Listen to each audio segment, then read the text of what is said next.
여러분 안녕하십니까? 전국소아과 닥터 데이비드 청입니다. 오늘은 8월 15일 한국의 광복절입니다.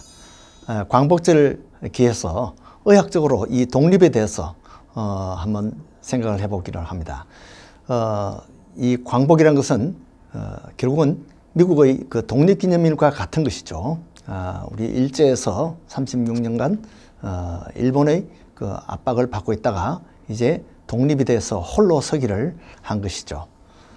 그런데 의학적으로 이 사람을 보면 이 홀로 서기가 참 쉽지만은 않습니다.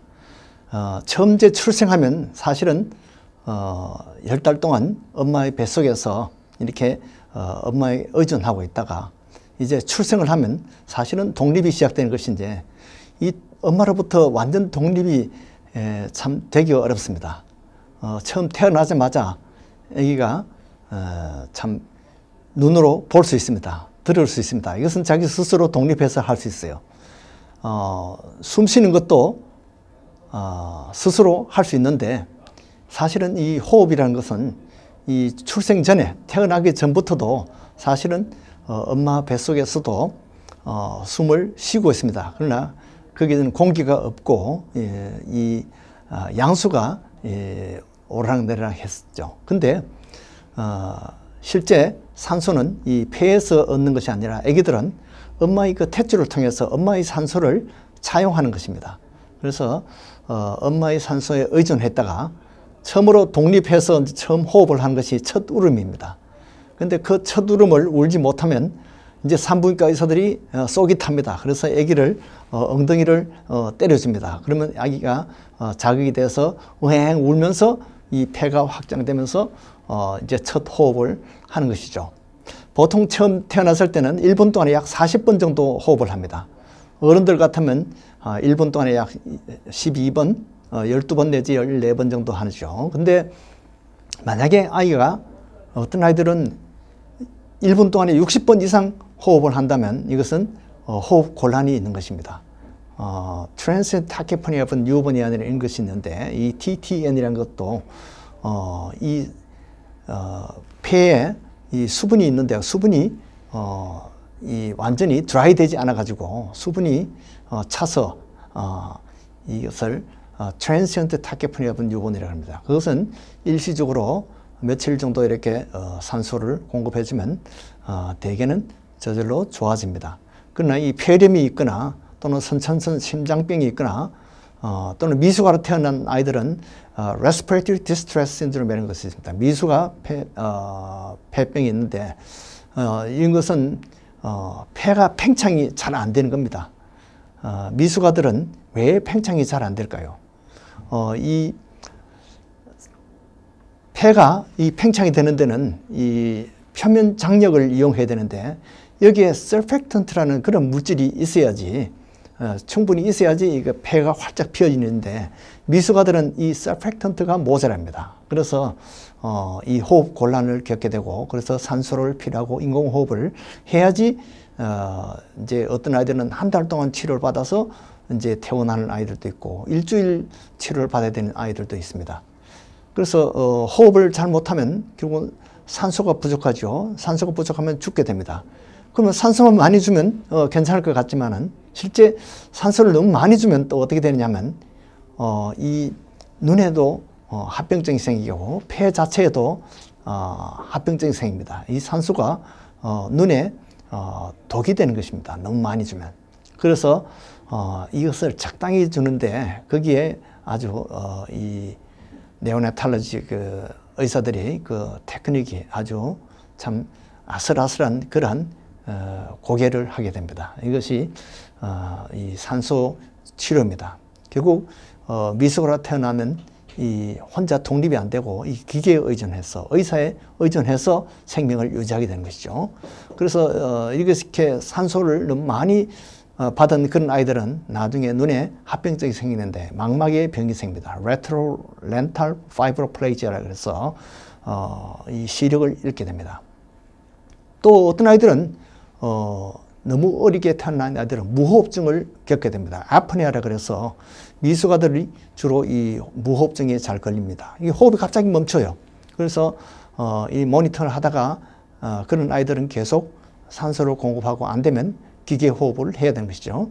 또 어떤 아이들은 아주 정상 사이즈로 태어났는데도 이 감염이 생겨서 호흡을 못하는 경우도 있습니다. 무호흡이 되거나 폐혈증이 되거나 이런 경우는 결국 인공호흡이나 벤틸레이터를 쓰게 됩니다.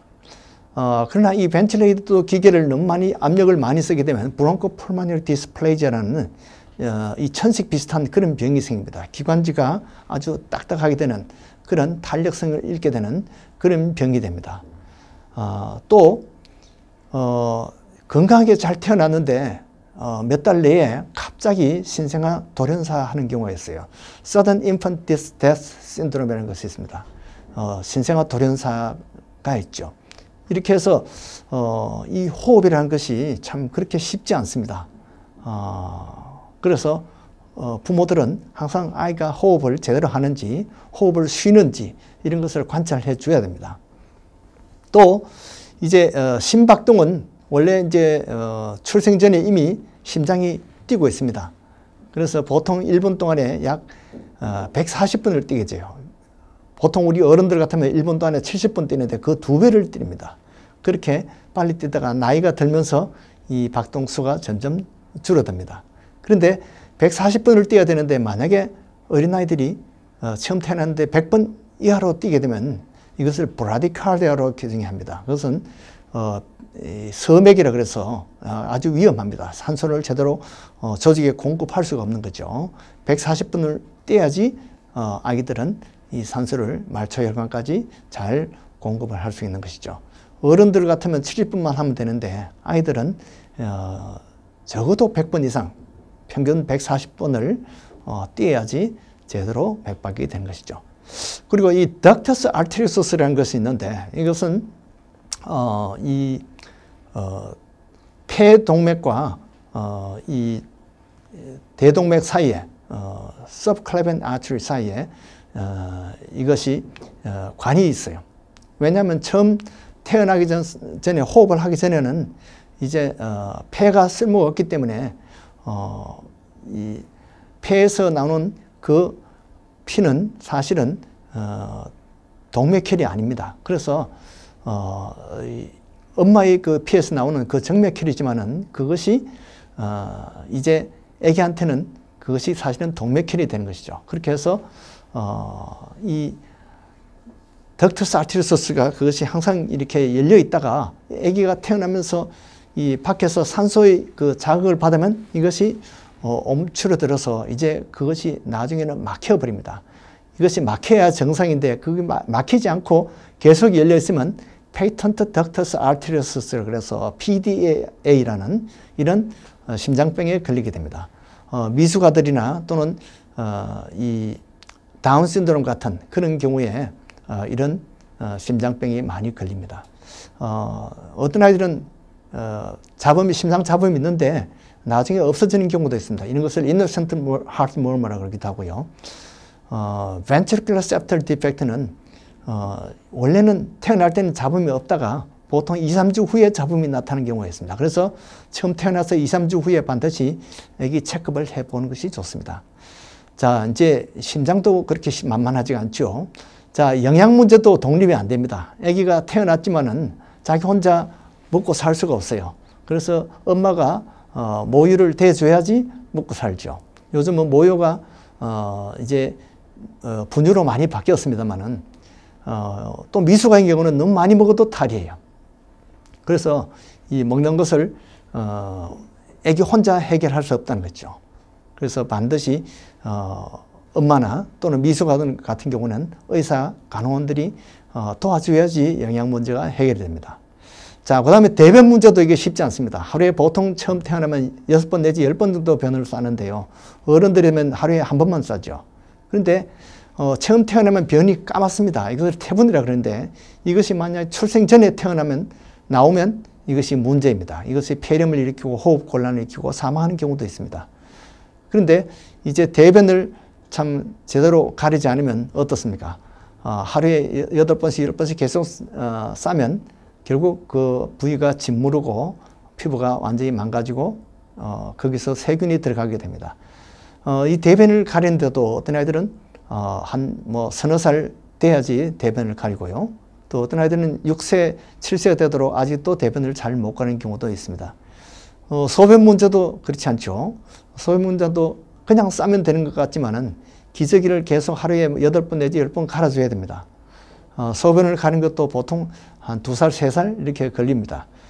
보통 18개월부터 이제 시작할 수 있지만 어떤 아이들은 6살까지도 소변을 못 가리는 경우가 있어요. 밤에마다 지도를 그리는 아이들이 있죠. 그런 아이들 자꾸 야단치면 사실은 더 역효과가 납니다. 자, 이 소변도 참 독립이 만만치 않습니다. 이 사람은 사회적인 동물인데 친구를 사귀어야 되는데 보통 이제 2살부터 100세 이상이 되도록 사람은 친구가 있어야 삽니다. 없으면 외로워서 살지 못하죠. 이 친구에게 사람은 서로 의존하면서 삽니다. 부부가 사실은 가장 좋은 가까운 친구죠. 자, 대학교 갈 때도 이제 홀로서기 연습을 합니다. 근데 대학교 갈 때 아이들은 어떻습니까? 막 엄마 보고 싶다고 울고 집이 그리워서 정신병이 들고 우울증이 드는 애들이 많습니다. 군대 가면 어떻습니까? 홀로서기를 하는데 사회생활을 처음 시작하는 거죠. 독립훈련인데 군대가 얼마나 힘듭니까? 이 독립운동이 참 어렵습니다. 자, 결혼하면 이제 독립이 될까요?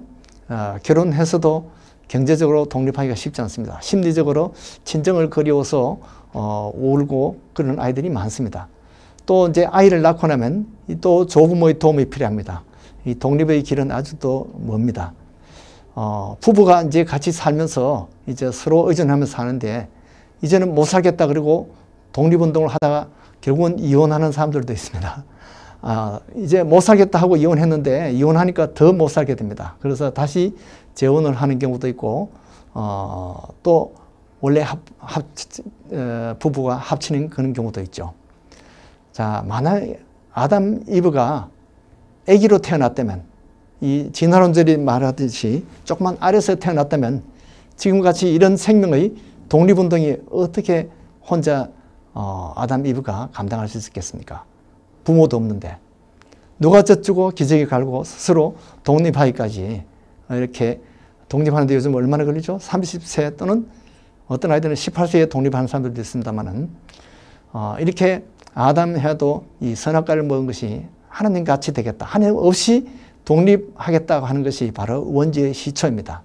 지금 우리도 사실은 하나님 없이 자꾸 내 마음대로 하려는 독립하려는 그런 경향이 있습니다. 이것을 원죄라고 합니다.